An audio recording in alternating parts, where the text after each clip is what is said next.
Hey, thanks for watching the next combat video, and this video is for the full fight of Gorad.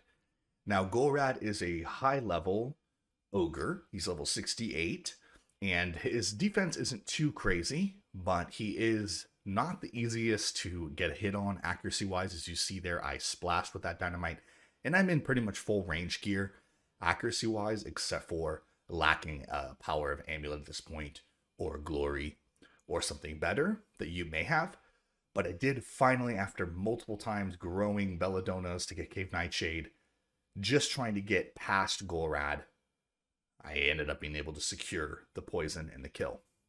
Now, nobody else can cast anything or do anything to attack Gorad when you are here, and so you can't utilize Vulnerability, which is a spell that's helpful for lowering the defense of the NPC, unfortunately. But it's basically RNG. You have first the roll for if you're going to actually hit, and then you have the actual roll for the damage. So the higher your fire making level is, the better when you roll on that accuracy that you'll hit above a 1. Again, if you hit anything beneath a 1, he might regenerate. Also keep in mind he does hit 7s, so you do need to have some food that allow you to heal to 10 rather quickly. And in this case, I was able to get him stuck in this position, and this is where I waited it out until the poison finally took him down. Now, the benefit of getting access to Skavid's map is pretty obvious. It's the Cave Nightshade. There is a particular cave that is close to Castle Wars, and so you can LMS teleport, refill your energy, take the Castle Wars portal, and go straight to it if you want. If you don't want to use your minigame tele because you need to use it to get somewhere with the dynamite, then you can always use Chronicle, take the canoe to LMS, and get there that way.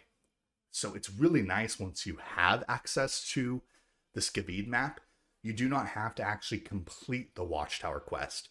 You just have to kill Gorad and deliver a dragon bone, and then do a couple other steps, making sure you're surviving as you run past a couple of ogres, get the map, and then you have the map and you're able to utilize it as long as it's in your inventory.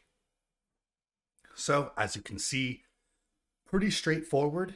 This was really the launching point of all of the combat that I wanted to do. So pretty much up to this point, you haven't seen much dynamite except for the rat in the beginning, and everything from here on out is pretty heavy on the dynamite poison, because once I gained access to that cave, I was really truly able to just continue to fight whatever I wanted without any time limitation. Right, even if you are getting stackable Cave Nightshade from growing it, you've got to get the Belladonna seeds from thieving, which if you don't have 99 thieving, it's not the greatest. And even in about 200 to 300k XP with 99 thieving recently testing it, I only got about 20 something Belladonnas. Then you have to wait 5 hours for it to grow.